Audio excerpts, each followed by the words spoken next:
Good evening and welcome to Slam the Gavel, the show that tells it all regarding family court, other court issues, as well as CPS. I am your host, Marianne Petrie.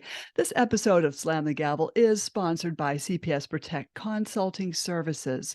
A child protective services case is one of the most frightening experiences for any parent. Don't face it alone. Face it with confidence with urgent assist by CPS Protect. You can have access to former CPS investigators to make sure you preserve your rights and protect your family. If you're facing CPS involvement and aren't sure where to turn, their child welfare consultants can help you. Visit cpsprotect.com/subscribe and enter the coupon code Slam the Gavel for 10% off your first year of urgent assist. And this is available in all 50 states. I have another announcement. Bradley's mother, Narcisse Golan, passed away 5 months ago. He is autistic and needs structured routine therapies he receives for his autism 6 days a week. However, Italy just entrusted Bradley to the Italian social services. If he is ruled to go back, he will then face the next 3 to 4 years in the Italian foster care system, where he can't speak or understand the language. He will be taken away from the only family he has ever known. Please call Governor Hochul at 518-474-8390. That's Governor Hochul at 518-474-8390. And the senator as well to please keep Bradley here safe in these United States. Hashtag keep Bradley safe. I've got a brand new guest on. I have Anthony Cibelli on.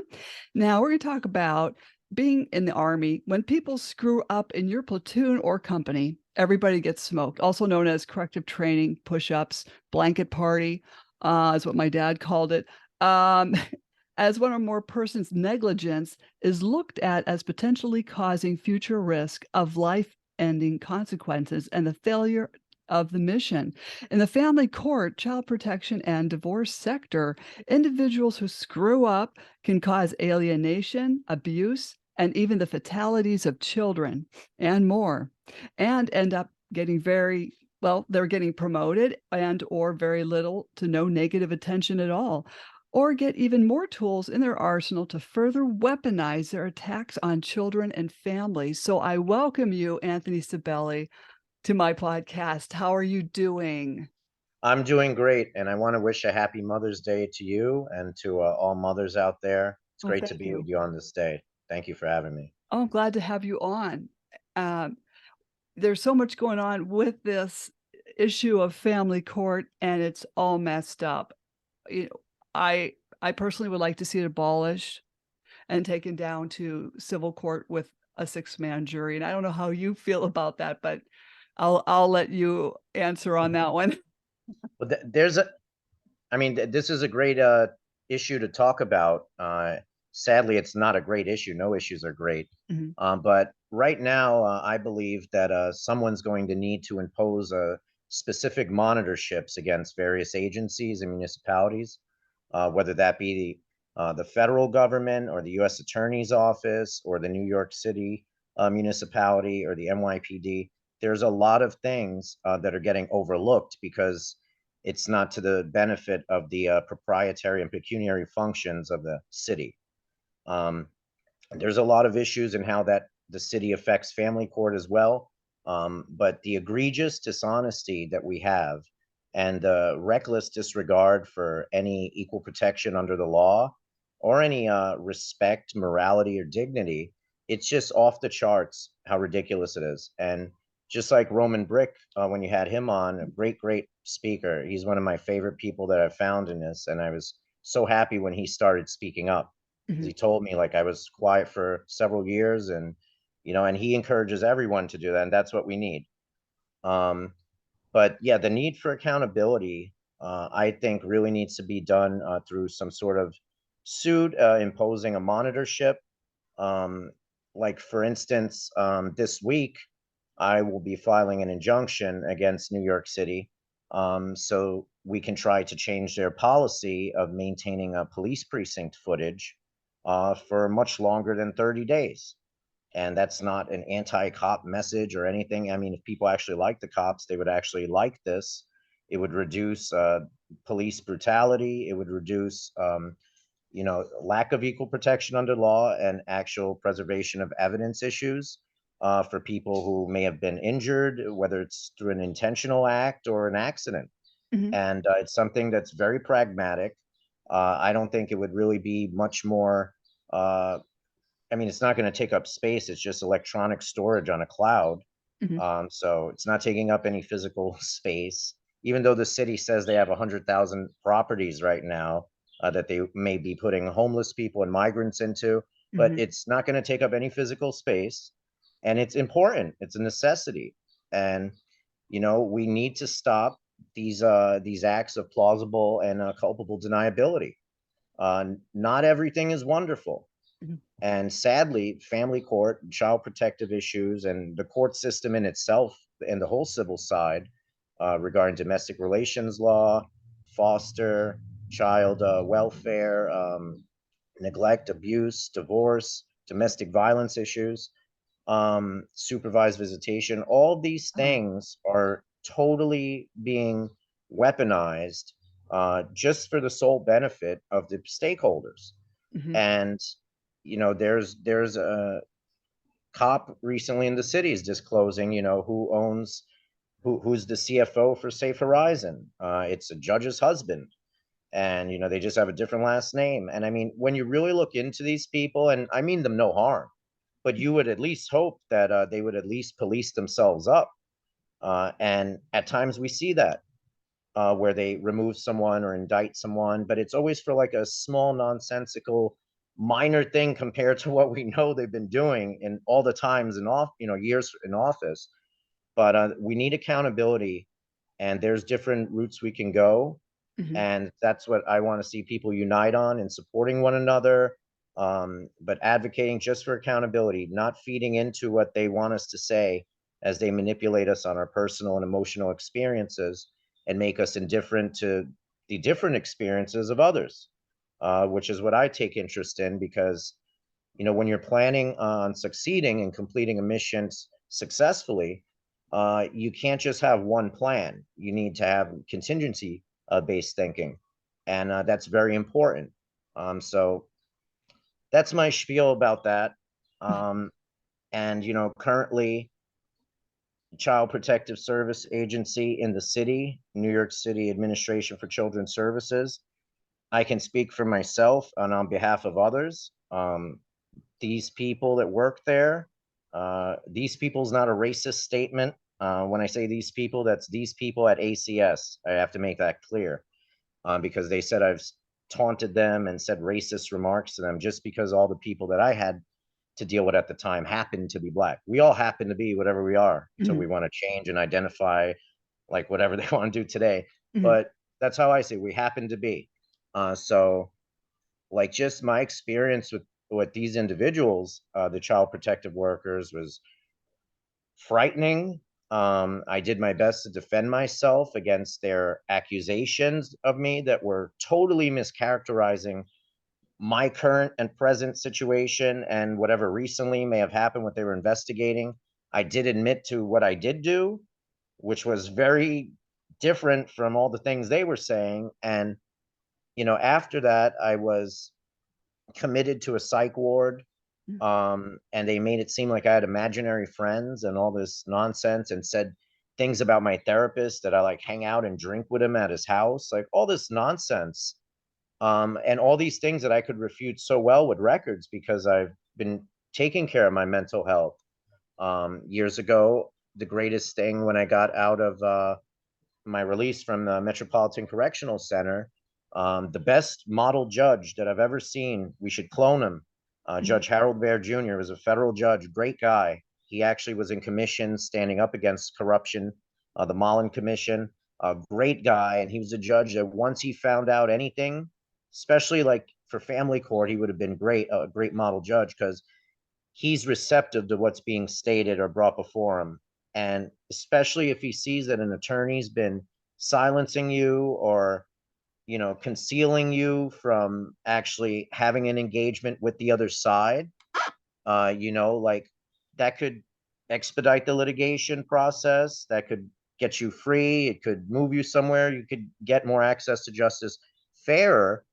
and not as delayed and protracted, which we see Mhm. what this, what this is all about. It's about financial incentives and zero accountability. So my experience um, with ACS was that they don't handle any complaints regarding their workers, and the pipeline is a very mysterious pipeline. There's no direct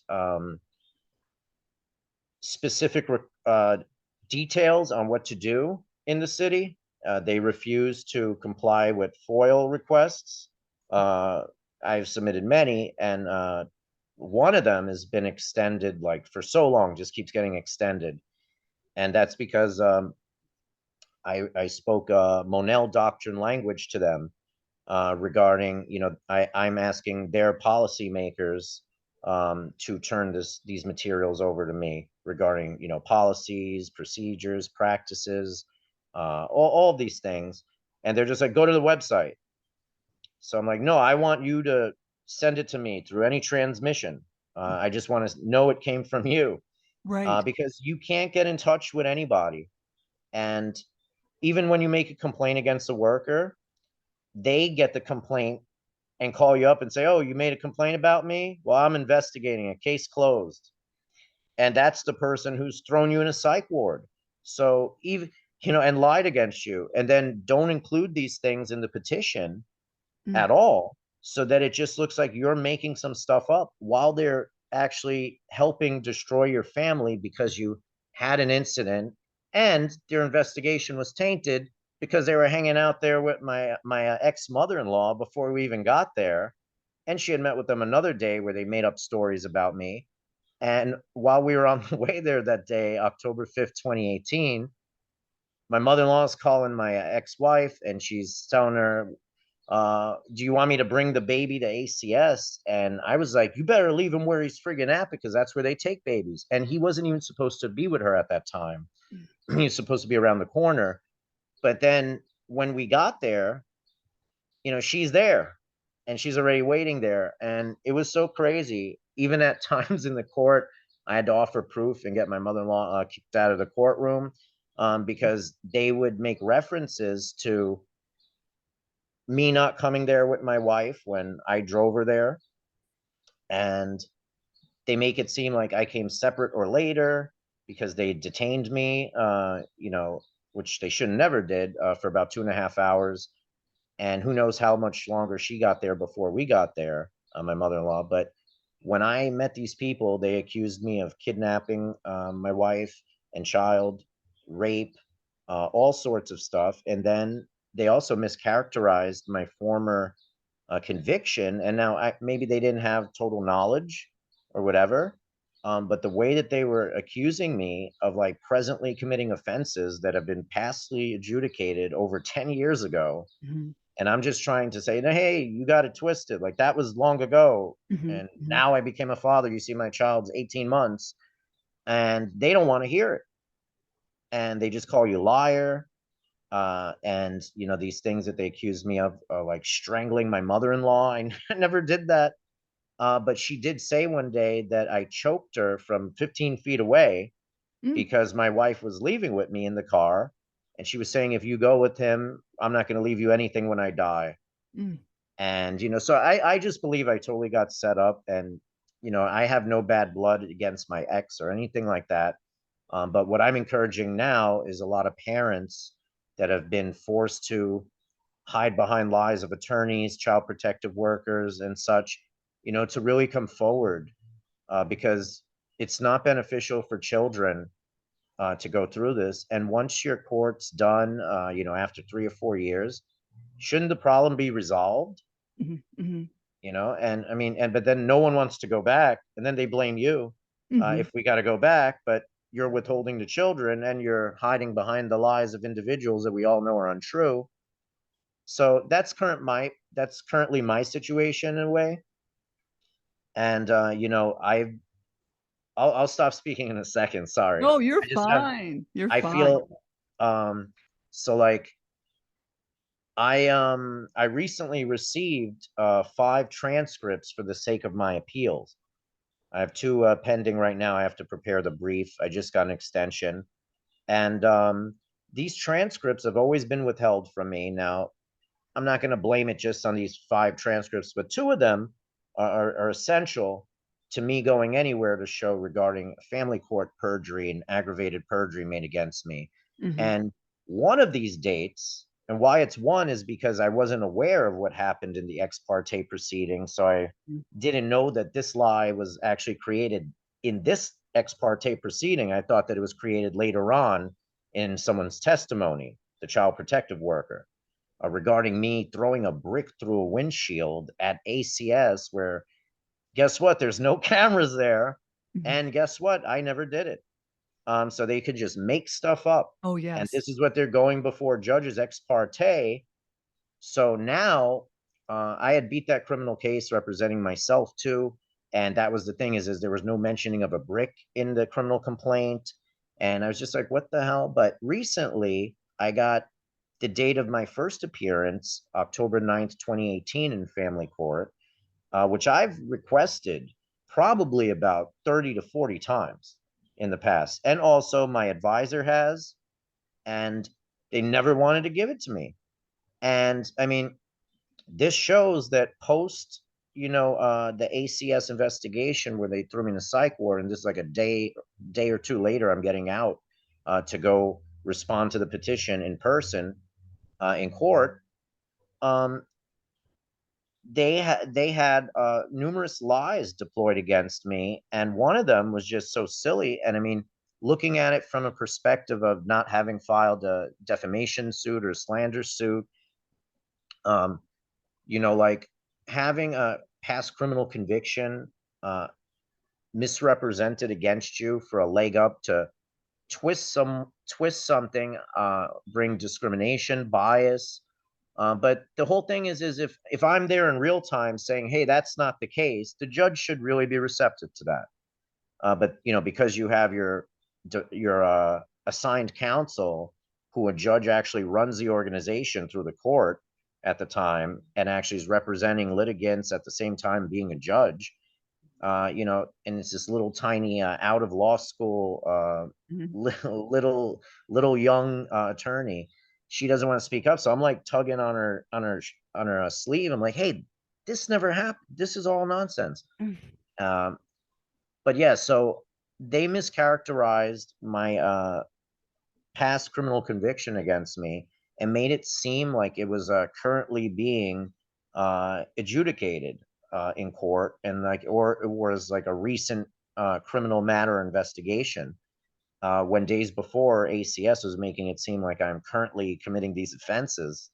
So it's really crazy. And so now I've received these transcripts, which, should make it easy for everyone to see. And I sent them to my ex and to the DA and everyone, because we really need to fight against the dishonesty that's happening here.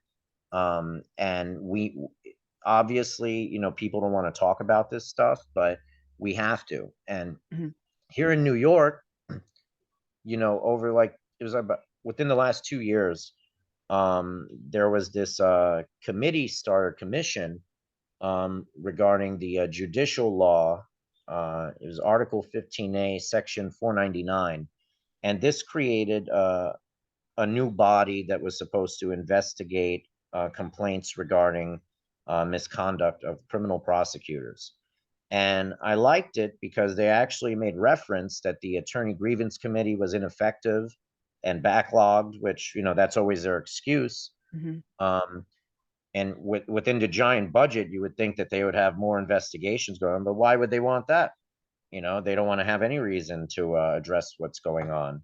So, that's something that I believe needs to be modeled. I've already written the bill. I've revised it several times, and that's something that I'd like to promote, because getting legislation done here in New York, if you're like really talking about what's going on, they don't want to hear about it.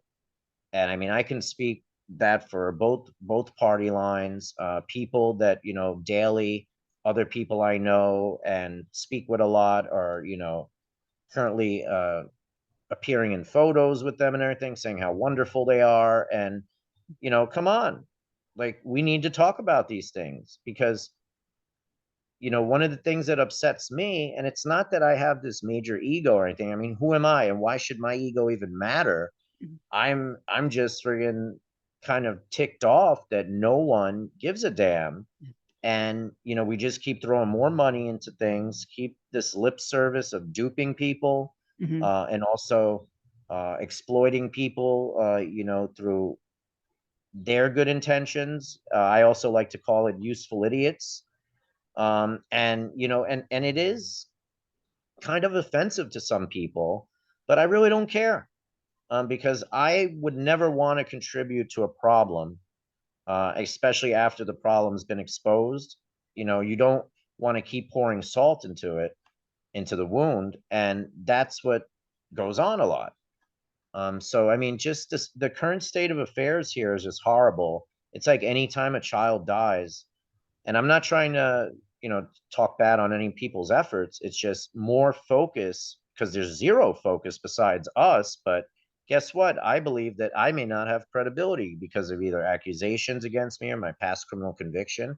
mhm. So I have that to tote around as my excuse of why I'm so concerned, because I know that ACS can make up criminal convictions against people when you never even had one, when you have a totally clean record. We've Mhm. seen that in ex parte proceedings here in New York. Oh, that's scary. So so it's very, very ridiculous what people get away with. And you know just because there's no scrutiny on them currently, or no lens, that doesn't mean that we should be discouraged or believe that we need some law named after some child who died, because now the whole situation is being mischaracterized to benefit the state. And also, usually what legislation does, I mean, is just bring in more procedural unfairness. Mhm, mhm, And that's what's happened. And just because we understand a child's been killed or whatever by a parent, that doesn't mean all parents want to kill their children. mhm, And look at all these situations that have been caused by the courts. The child weren't a lot of these children haven't been killed prior to going to court, when the couple was together. mhm, These numbers are going on through custody battles and stuff. But the thing is if we have, these target groups like women or minorities here in the city that just constantly get hit with stuff by these vendors and people who are doing business with the courts and the state and these legislators, they're just looking to exploit them. Hey, we need to stop men from killing their kids during custody battles. Like, so it sounds like a noble thing, mhm, it sounds like a horrible thing, but it just becomes even more weaponized. And that's what's going on because these people control the press. The press is actually ran by attorneys. They all have legal teams. And I actually understood this after I had started speaking with Thomas Valva's mom. And I had just got out of school at the time. I was so disgusted. I had to drop out of school, and my school just changed their attendance policy. And I have court, and it's like even if you give them a heads up that you're going to be late one day, two latenesses equals an absence, and it just got ridiculous. So, I was speaking to someone from, I think it was, well, I won't even say the name right now, mhm, but because I'm unsure, but I believe it was maybe Channel 7 or Channel 4 at the time. And they were saying, they were like going with this whole thing that, Justina Zupko-Valva had some sort of issues. And this still continues today. There's people and this chatter. We hear through word of mouth, whatever this is. So it's coming through whatever's trying to protect it, different types of corruption and negligence that makes these things possible, because it's taboo to speak about someone who has immunity and supposed to care so much as the third parent through the parens patriae doctrine. They don't care. So, we're in a debacle right now here, and especially currently in New York City, with the mayor's campaign, which seems noble to people who don't understand that it's just, it's just more of draconian measures. to seize people, whether they're bringing people here from across the border or seizing and snatching people on the street here that are already the underserved and probably came through family court or were foster youth. It's just about taking you off the street and removing you from the public eye because they can support you better, apparently. But I truly believe that everything is interconnected Mhm, to the family court and the decades of issues that are coming from it, and it's just a horror show. mhm. And yeah, so A horror show and more. Uh, People have no idea when they go into these courtrooms and they all think justice is going to be served, and I thought the same thing too. However, that's not the case because everyone's in collusion together. They all have Mhm. this case, your case, my case, already planned out how it's gonna turn out, and they'll drag this out for years. They know what they're doing. Yeah, my experience after the lady that I described who was my first attorney in family court. Um, so I was on the verge of becoming homeless. Mm, Uh, uh, so I had to either come up with more money to find an apartment, which I couldn't. And at the time, my ex had sent me like $1,600. And then I saw like after that PayPal, someone claimed that I had stolen money through them electronically. So I don't know who did that, but it was just so ridiculous how she could send me the money and then say I stole it. And I mean, it's just crazy. But when I got this attorney, and it was through some girl that I knew growing up who I wasn't even close with. She was just like, "Hey, I know some guy that he may be able to hook you up with something." So I mm, went to go see the guy, and he was like in sweats and everything. He worked in a construction office, but he was an attorney, and so he has a much different experience than family court attorneys. But he had told me that he was down to do it for $2,000. So give him the $2,000. And his delivery in court maybe not been the best. His appearance definitely not the best. mm. Really, sloppy and it's just like something you would see in a movie or something. Like, no suit or how was he dressed? Well, his shirt's untucked, his tie is twisted, but Oh, there, but there's like this, but there's several attorneys that have this look. mhm, But I'm not saying anything bad about the guy because I do think he meant well, but I mean, you can't blame them. I've been through these situations before with ineffective assistance and people lying to you. So I look at it different. I'm not going to blame people. I look at people's effectiveness mhm, and see, what the intent was. Did they deliver the intent to get the result? So, like this guy I knew didn't stand a chance, and no one's going to be a better advocate for me than me. mhm, And it's very important that in going through this because of all the trauma and the emotion, that we really, really identify what different variables in the environment, how things get stimulated in our environment today, and really try to adapt and come up with solutions that are really pragmatic. Let's stop just blaming each other and being like, how are we passing a bill today here for this because a child died, when who's to blame for this? So all right, so how did these people end up with these children that they were abusing, and then they kill one kid got killed?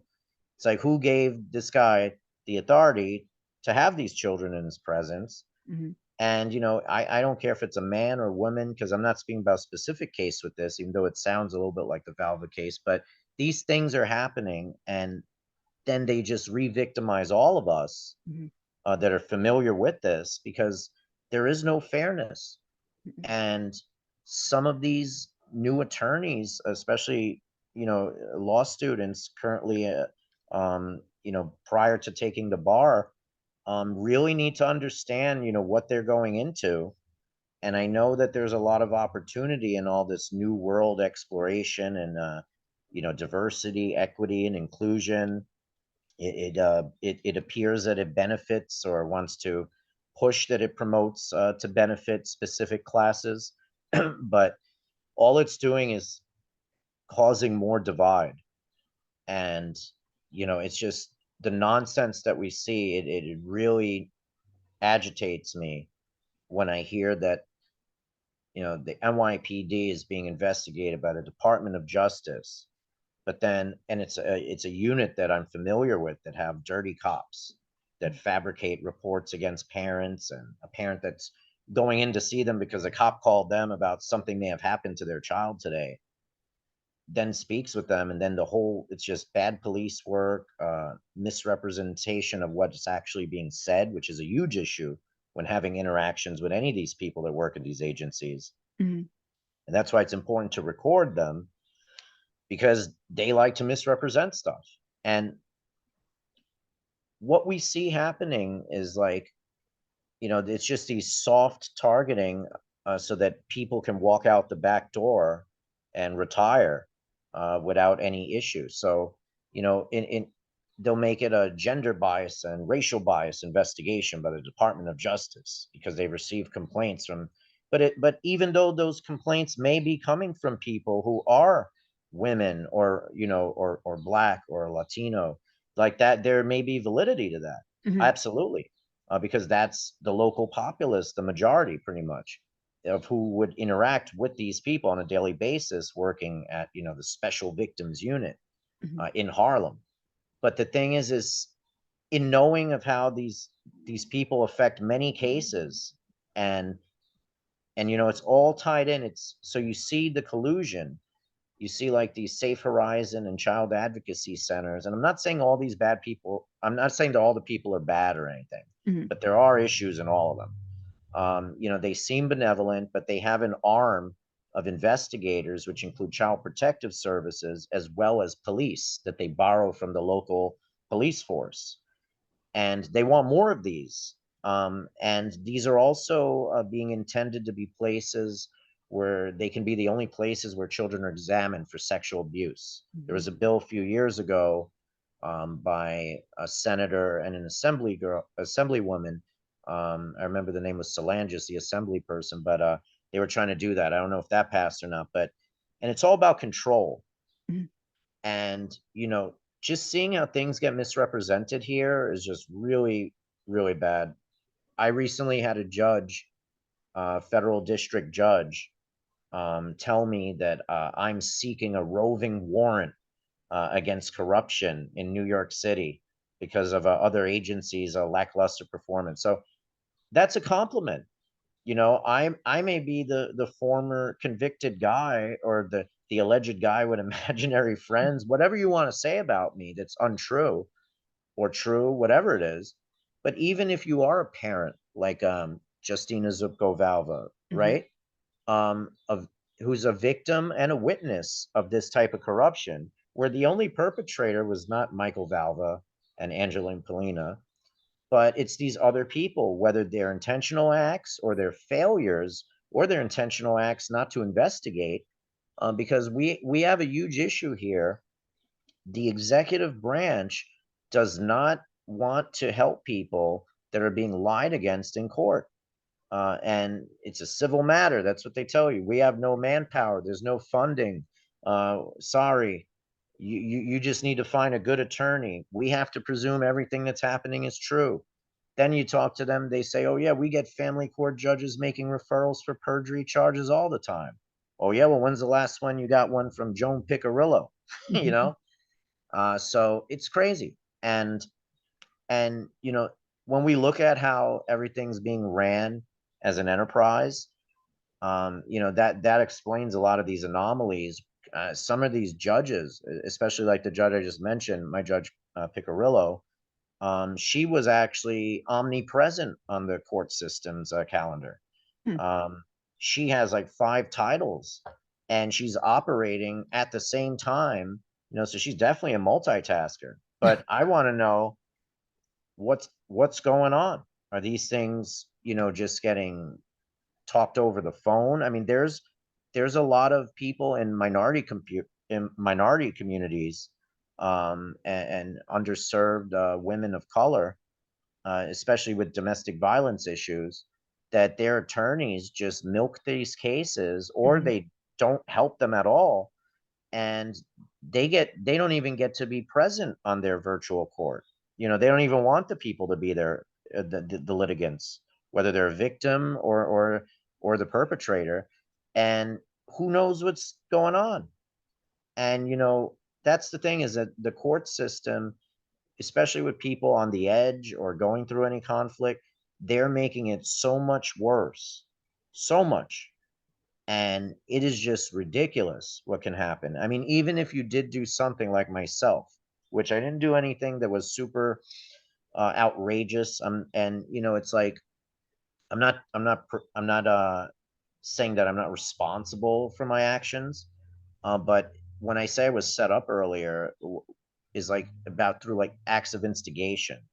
Because if there's people that have your wife or your husband in their ear, or want to separate you, or want to do whatever, Mhm. or it may be an attorney, or maybe someone's getting money to scout people out for an attorney. I mean, there's a lot of human trafficking and and human betrayal acts happening here, that get overlooked because the scope of these statutes and areas of law don't include these things, but it's all about human betrayal and gaslighting and more nonsense. And it's just like the movie I Care a Lot, which I would hope everyone would see that, about the guardianship, because that movie, while it looks fictional, that's kind of what these attorneys do. Mhm. And I mean, that is like more typical Mhm. than not. And people need to know that, because the more we encourage more government intrusion, or giving them any more accountability to promote safety or welfare, that doesn't work out for the benefit of the individuals, and it totally takes away individual liberties, and you're just handing over more and more of your rights to people where we really have no rights left, it seems. Mhm. And we do know that there's rogue police officers, but at least there's some eyes on that in a limited fashion. I mean, even though we know there's a whole section that's left out and will be, because it's like the black hand. Mhm. But I mean, like, just there's no topic of conversation, especially in New York City, about child protection worker dishonesty, or any dishonesty in courts. And we're advocating for cameras and stuff. That's Mhm. wonderful. I like Roman Brick. He brings up the right to jury trials, which, yeah, that's in our constitution. Obviously they don't want anyone to be familiar with what's going on. But also, in a way, if we were to just start like a pilot program for jury trials, I think that that would be good. Mhm. There's these IDV courts in New York City, which I haven't been present in them, but they're very problematic. Mhm. Um, some of these judges, I mean, I didn't even know who they were when I first came into this, but now I know so many of the ones, like they're just notorious. And like some of these judges are even like on the brink, or actually senile. Oh my god. What does IDV mean? I'm sorry. It's integrated domestic violence, Oh, okay. and it's held in a Supreme Court part, and it's its own part. And it's like, I don't even know if it's totally legal. Mhm. And there's like actually different pilot programs that actually exist in the court system. Mhm. There's one in the Bronx in the Supreme, like for civil litigation, where it's like you consent to no record, but they say it's easier to submit evidence and it's better for pro se's. But what's it doing? Mhm. It's capping the amount of damages that you can be awarded. And that's all it's doing. And the thing is there's so many sleazy attorneys in civil Mhm. litigation. They Yeah. don't they And it's so sad how like some like little scrawny white guy can be depicted as the hero of the black community. But then at the end of the day, the guy, all he does is get settlements and make commercials. But if you were so good, and you were this force for good against evil and brutality, why wouldn't you friggin' take these all the win? and actually, really fight against this nonsense so that you send a message and try to stop it, especially if you've been around for 30, 40 years. Mhm. So, that's like the whole premise of why I'm going to be trying to bring this injunction, because I know how important cameras are, absolutely. And we have issues with police. We have no issues really with regarding police body camera footage being made available. There are issues with now this is based on what I see out there in the community with other people's cases. There are actually issues with um, these logs or the chain of custody of such evidence and trail logs of evidence, videos being edited. I can speak to that too. Years ago, I had my dash cam stolen by the police, and they said that I was driving the wrong way when I totally wasn't. So it's just crazy. And I mean, just when I make reference to that, it's just like it's just amazing how the justice system can just totally, once you, whether you're a victim or an offender, how can just totally re-victimize you and also have total free range of maneuver to mischaracterize you as well, and just cause so much damage to your whole life and your bloodline. I mean, Mhm. it's an eternal issue. And I don't know how the only way I can see how all of this can stop if people would just not go into these courtrooms. I mean, but then again, you've got the case where you're dealing with a personality disorder and, you get sucked into the system whether you wanna go or not. But, just because people are getting divorced doesn't mean they have to run into a courtroom. You know No, you're right, absolutely. Yeah, I mean, just, sit down together because now you're making your divorce a business agreement. Hmm. And And there, go ahead. no, no, you could go. You're getting into a good topic.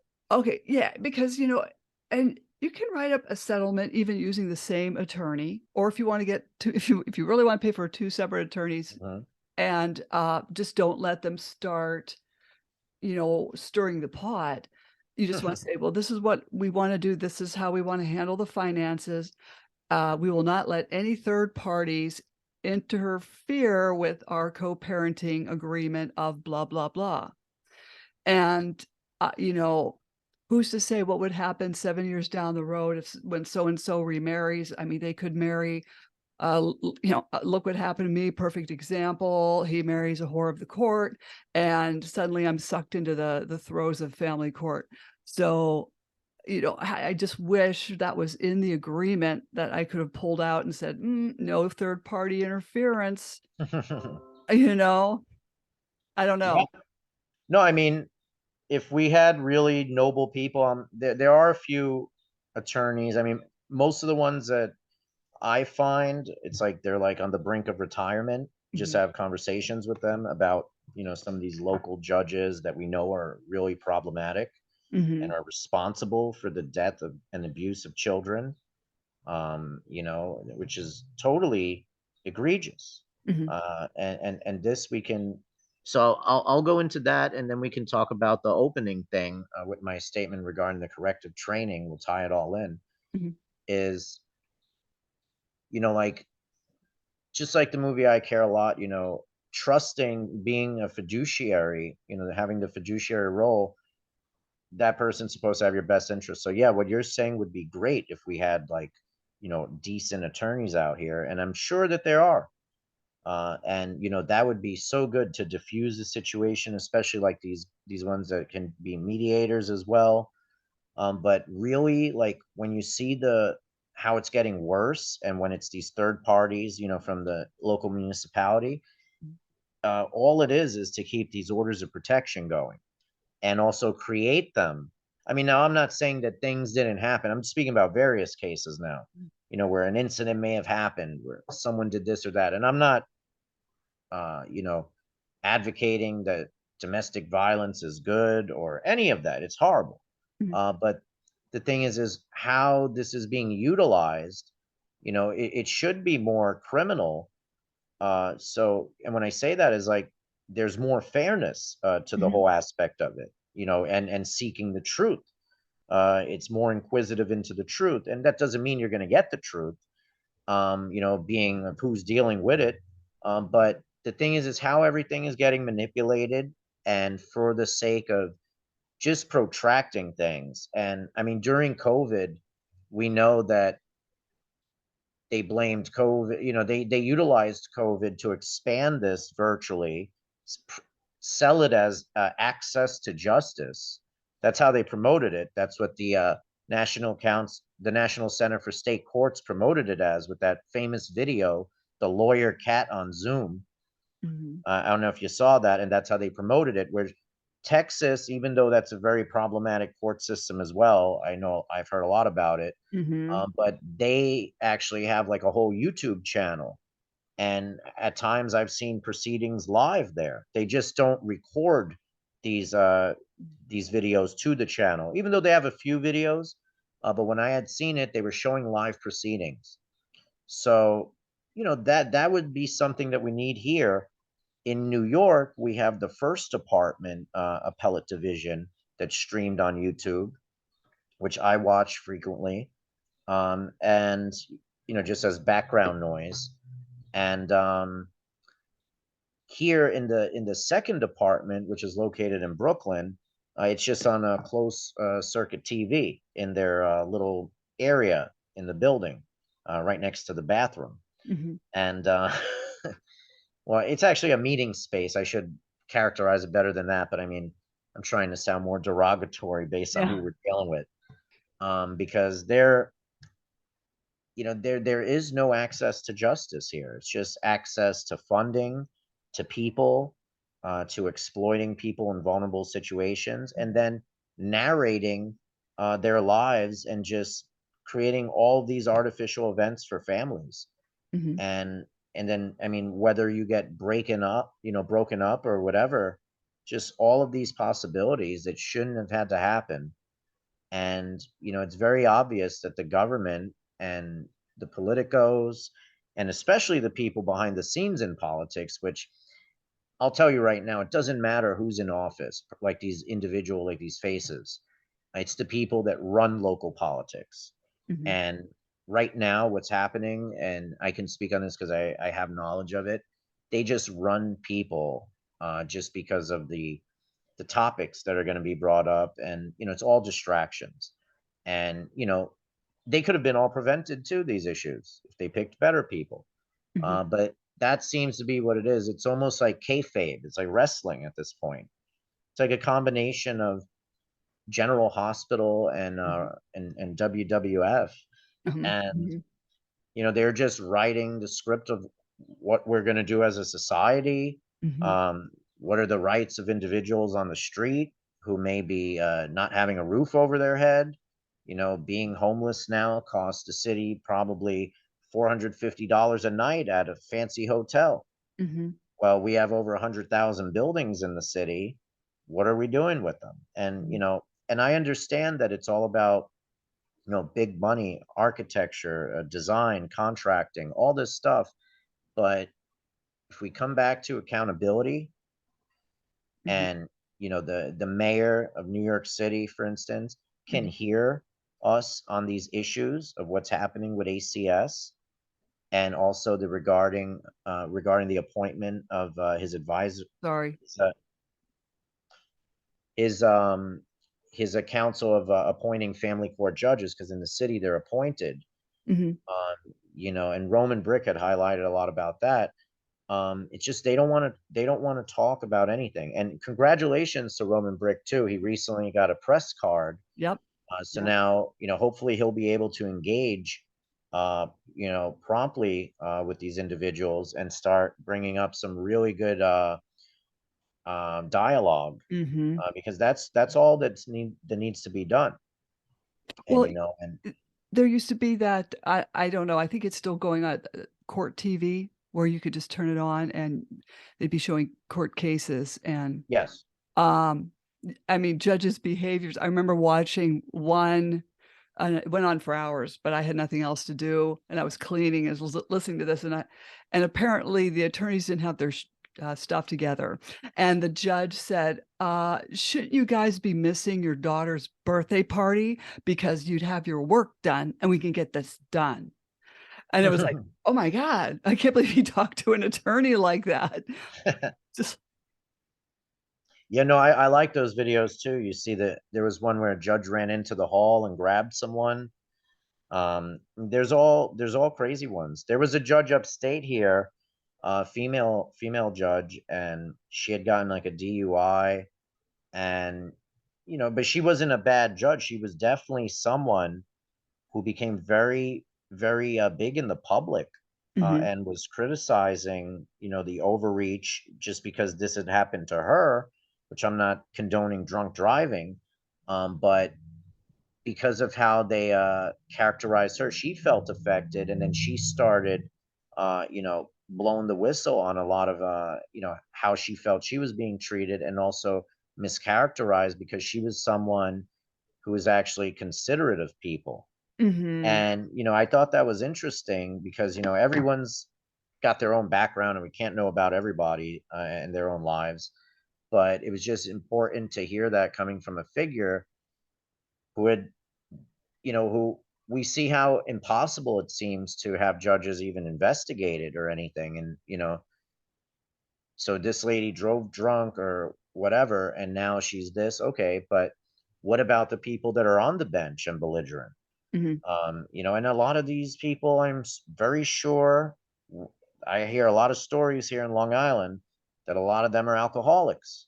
mhm, And we do know the data from the American Bar Association as well regarding drug usage, substance mhm. abuse, with judges and attorneys. And it's funny because during COVID, they started this sympathetic campaign for judges and their mental wellness, saying Oh, that judges now are isolated because they're remote and they're on Zoom. oh god. And what they did was just create this whole back channel to give them even more protection. Mhm, mhm, When, yeah, if people are doing substances, whatever, I mean, we do know they may be on prescriptions, whatever, but whatever, it's not my role to hate judges or anything. That's mhm, not my job. But if you want to be critical of me, and especially if I know that there's a few good judges out there that I may have dealt with in the past, which were definitely more model judges than you are right now, or if you're dealing with families and children and their alleged best interest, mhm.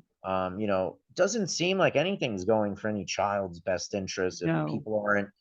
I mean, a lot of these things could be resolved in 3 hours of just finding out all what happened and coming up with a plan of action.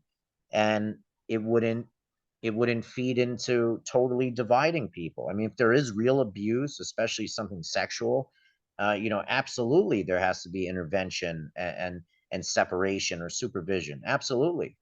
But it just bothers me when we see that, like, people, and I mean, we have freedom of speech, but it's about how this stuff gets populated on the internet and the attention it may get, and then how cleverly someone's behind the scenes or has these algorithms out there to promote more exposure on the things, so that they could exploit that too.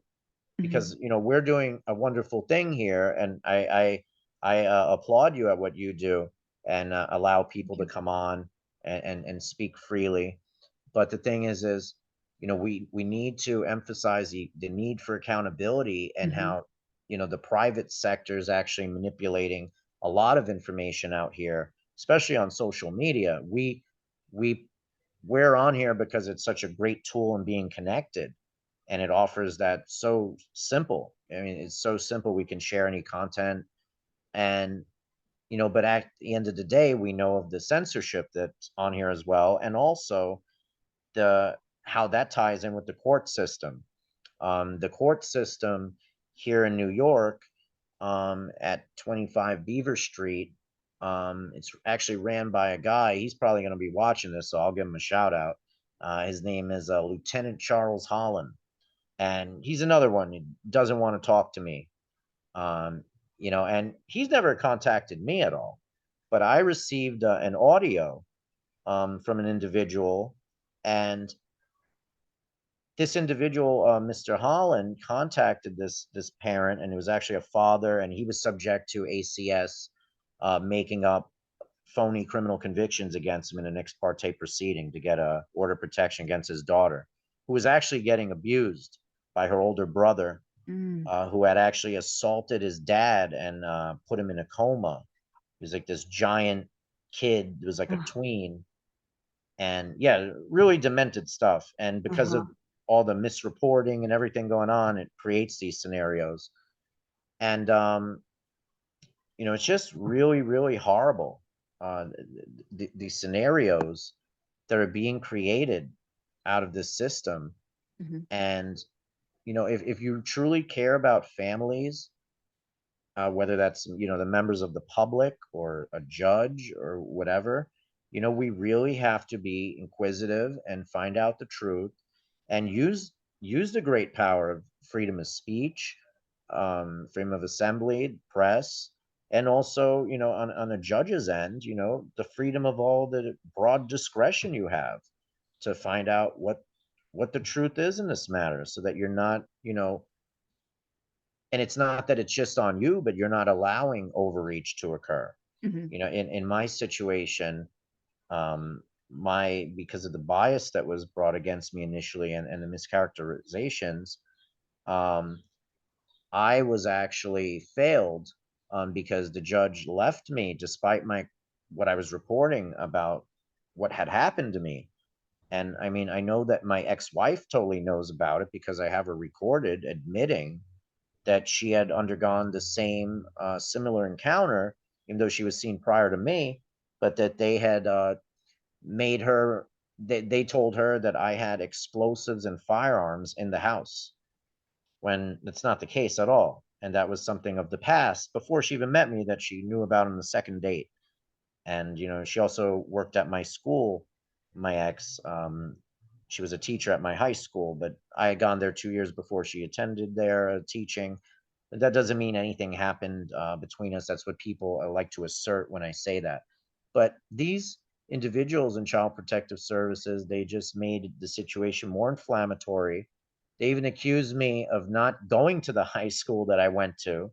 I went to Aviation High School in Queens. That's where I saw 9/11 with my own eyes from across the water. Saw the second explosion, saw the towers fall, knew people who died. My neighbor, who actually, he was a father who was going through alienation at the time, and this is when I was a teenager. I was discovering this happening, but I didn't even know that it's happening to everyone. Mhm, mhm, And the thing is like within the last 20 years, this system, and its systemic abuse has actually become the perpetrator, the facilitator of abuse against all of us. And that's the main reason why we need to highlight the importance of accountability, and establishing commissions, where people can speak and actually have what they say be well received, because these legislators here, they don't want to interact with the people who are testifying before their committee, telling them what's going on here. And this is after the own agency may not want to do anything. The Office of Court Administration, the Investigator General, all these things are a joke. I mean, it really is. mhm, I mean, that's why I have this like vivid idea, and it's not to give anyone a blanket party. We're not trying to assault anyone, but what we're trying to confront is, how jacked up these people are. mhm. And, and like in the military, which doesn't have a union for its workers, right? You Right. actually have no rights when you're in the military. That's what they'd like to tell you, is that you work for us 24/7. You could be in your barracks, on the weekend, and you could be the person that doesn't drink, that reads, that's doing everything right, and someone may be banging on your door to go clean up vomit down the hallway that's in the dryer, Mhm. or clean something up, right? Right. So that's the responsibility that a private can have in the army. Hey, go clean this mess up. But and you're obligated to do so. Now you can not open the door, and they'll just keep going down the hallway, because the function that would be seeking these volunteers would be the CQ, or staff duty personnel, which is you know the two or three individuals, soldiers, service members, that have to stay on duty for 24 hours to watch the barracks, or to either watch the headquarters. There's multiple components, but they are there to communicate, just like a overnight hotel manager would be, and other individuals, but mainly for security functions. So, in the military, we always don't want to be like the useful idiot, or the Mhm. person who's volunteering themselves extra. Um, if you're like in the community I was in, you were like a multi volunteer, Mhm. to be in the regular army, to be in combat arms, and to be the airborne designation. And then there's other individuals that go past that into unconventional warfare, special operations. But we have to tie everything we know together, to actually go against this nonsense, because it's so easy. And I'm not just going to stand by idly and wait for someone to start talking about what's going on, and because it's so segregated in how they want to empower people. Mhm. It's the government's own, it's by design. Mhm. Make people feel important, important enough to do something. And I just wrote something recently about the whole useful idiot concept, and about how people are being exploited, and we think we're doing something that's benevolent, it's going to help a child, but no. um, and these legislators, they once they hear what you have to say, it's negative press for them. You could call them, they're never going to get back to you. Some of these guys, when they're running for office, I pop up in their little ice cream events, Mhm. and they like grab their daughter. This one's mine. I'm like, yeah, when are we going to talk? And it's not about a threat or anything. Like, they're friendly people, but it's just they're trying to sell themselves as being here to help people, but they're Mhm. not.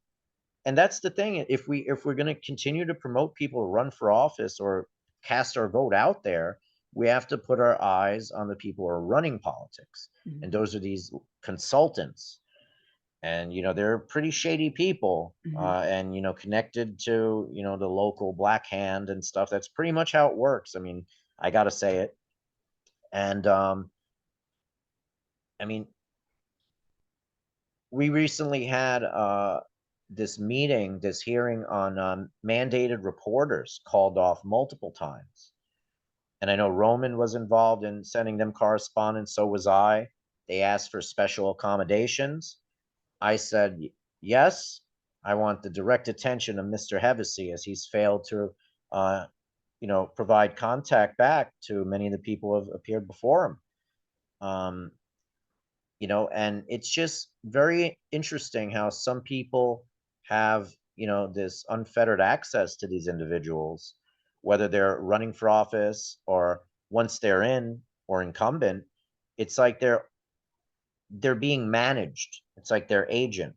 And that's the same thing, like, ties into these attorneys and how they can narrate our futures.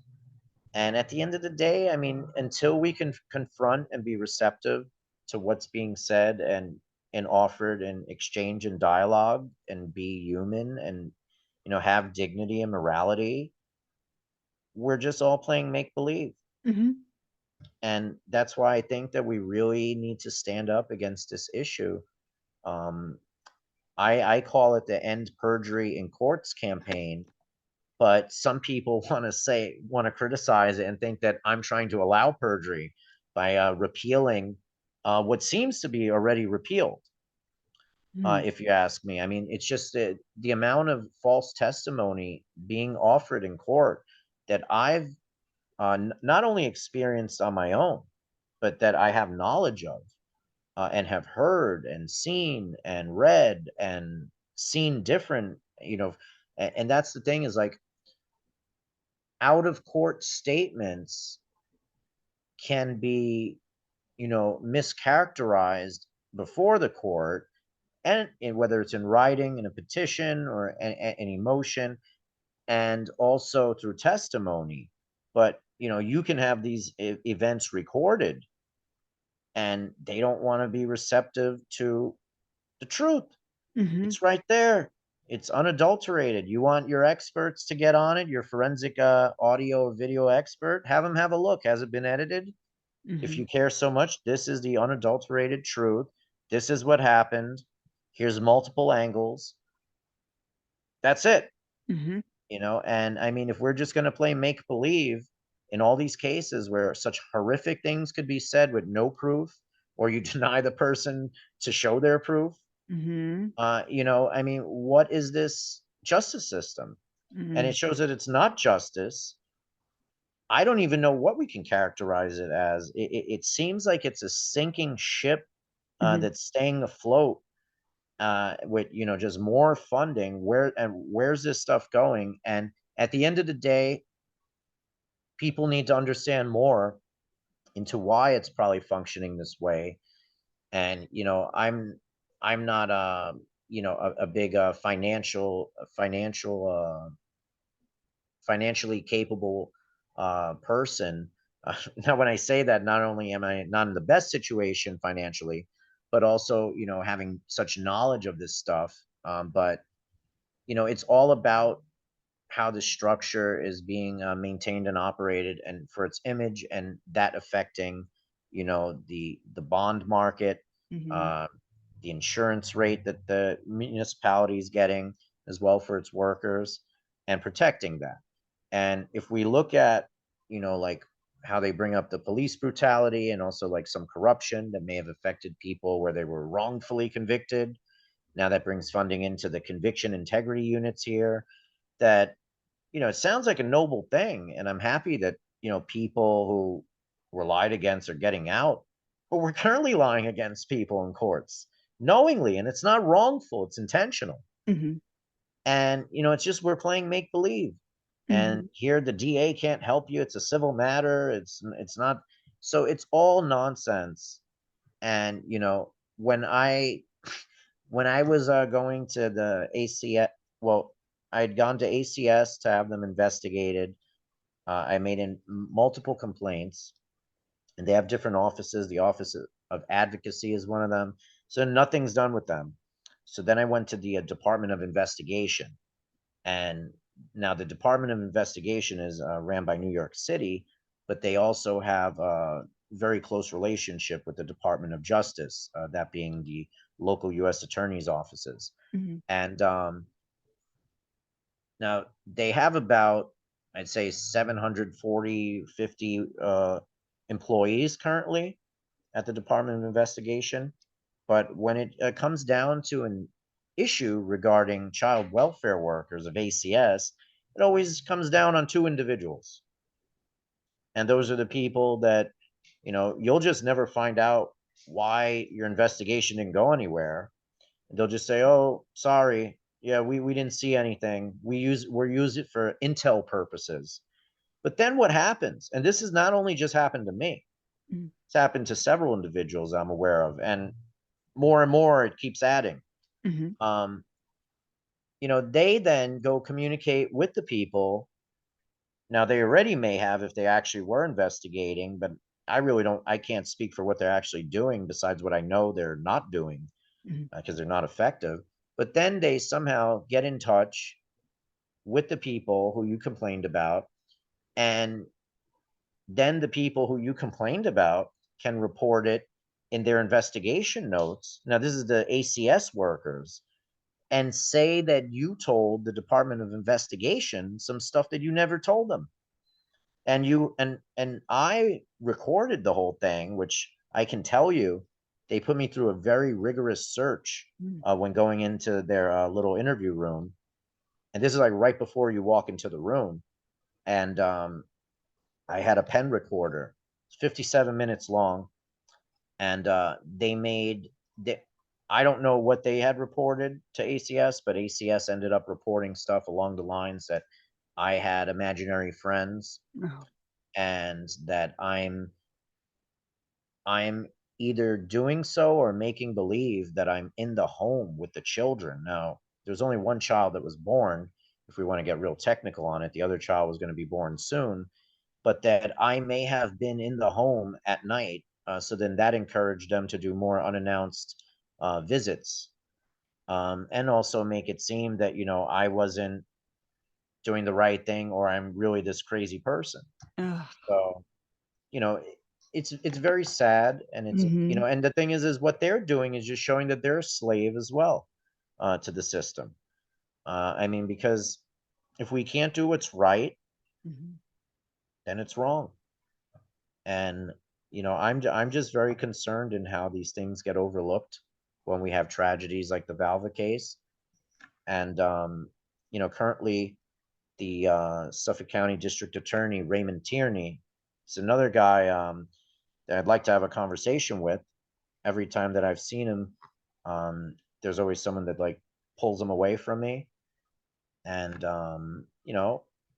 I have respect for the guy. He's a former U.S. attorney and everything, and he's definitely not to blame for what's been going on. And it's good that the convictions occurred with these individuals. And I would say that the court system actually displayed pretty good due process against the two defendants regarding the Valva case, Mhm. Mhm. especially in the family court case, and still going to court very often. And there's a small group of people who do, thank God, that Mhm. are always present when there is family court proceeding. Yeah, I court try to go as much watchers. as I can, yeah, Mhm. in court watching for that case. Is it was very interesting to see after a child's been killed, and we know that there's abuse, that a family court judge, and there's a pending criminal case, can actually protect the rights of that parent.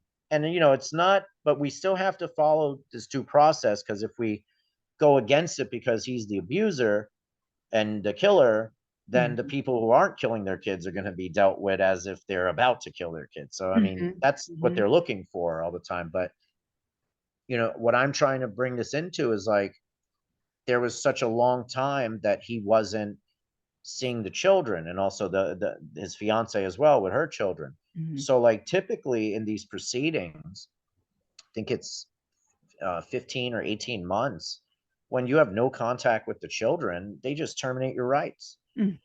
And there's other states that I've heard that it happens even sooner. And I'm sure that that would have happened to me. Um, and if it wasn't for my dad falling ill, it was about 2 months before he passed. He passed May 2nd, 2 years ago. Um, then I wouldn't have had the visits with my children that still continue today. It's the only access I have to them. And I'm currently trying to have that modified, but there's no reason we should have to go to the court if this Right. has all been disposed of and there's no orders of protection.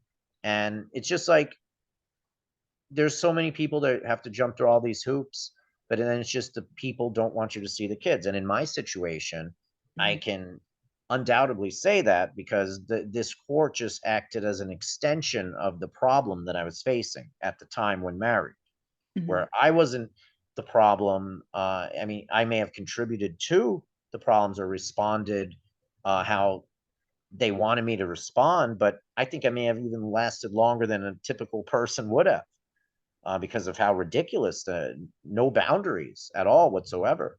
Mhm. And once the day I got married, the whole dynamic changed.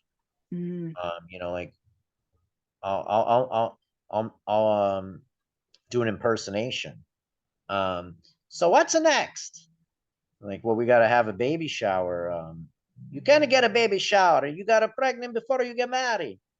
So, you know, on your wedding day, small wedding, you're being told that as a new couple, just because of like what's next. And of Mhm. course, I mean, who wants to be the person to join in on the application that someone shouldn't have a baby shower, and then also stand down because it's the woman's mother that you're having the child with?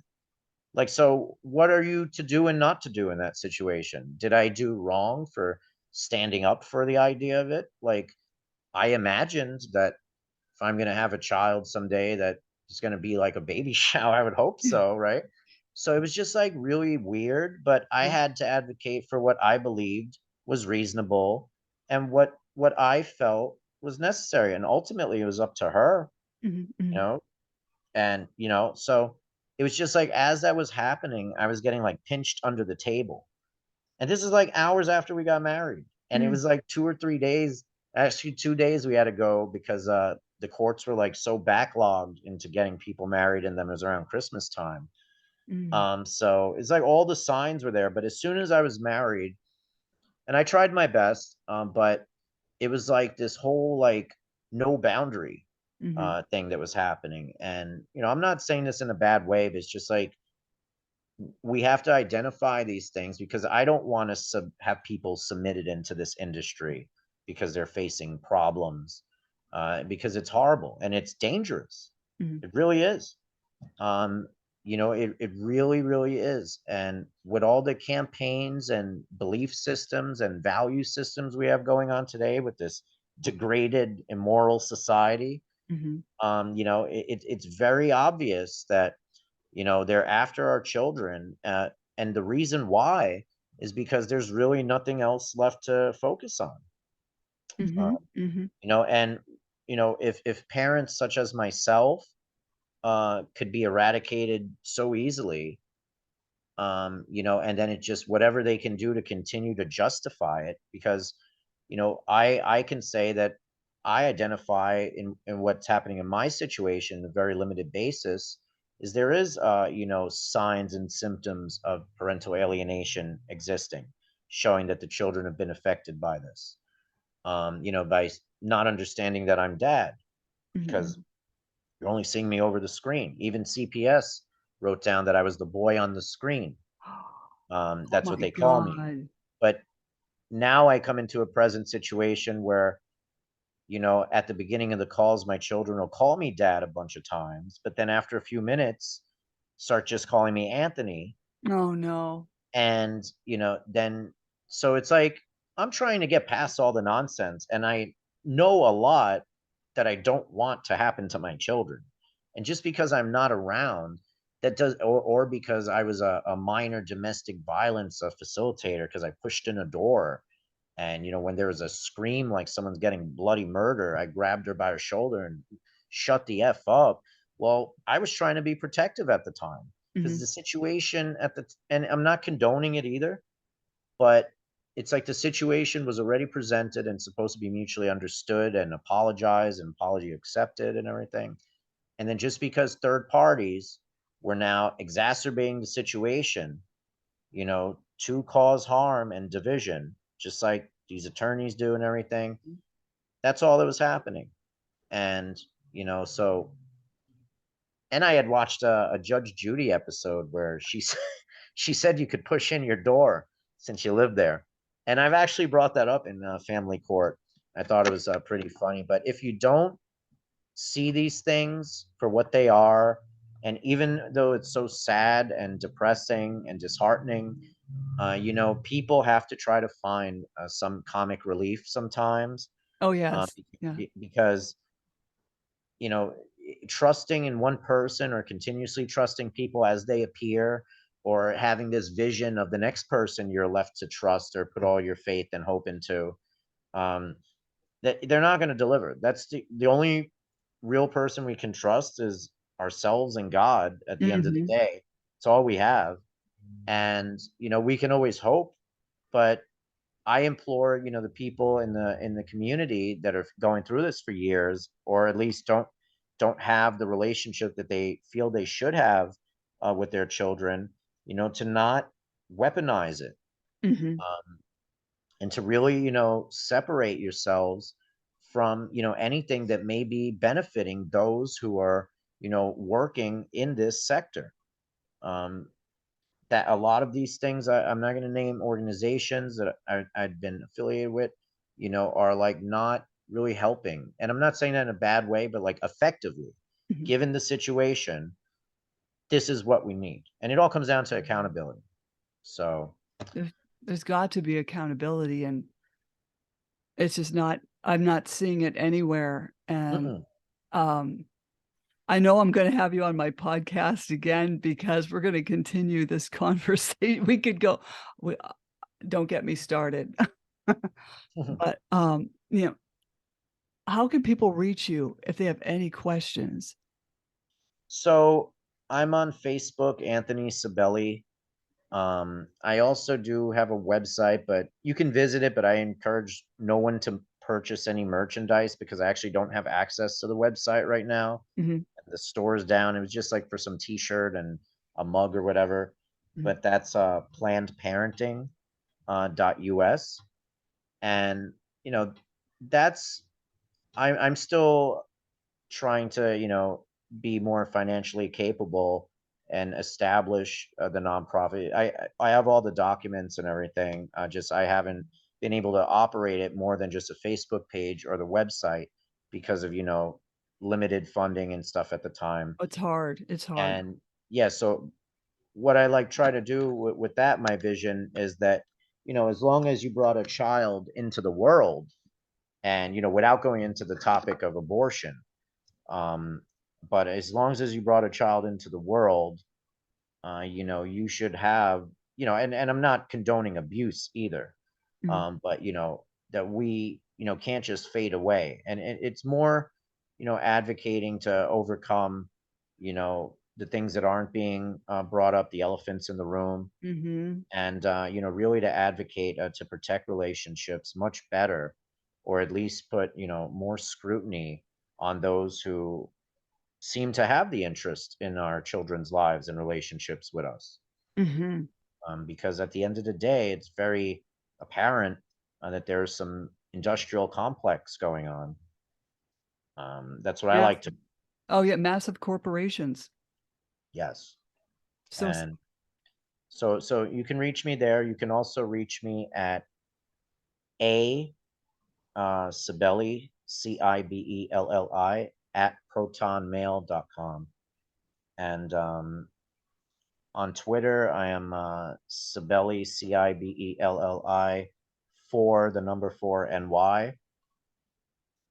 And if you want any assistance or ideas or anything, I'm not an attorney, can't give you legal advice or anything, and I don't take money from people or anything for any exchange of ideas.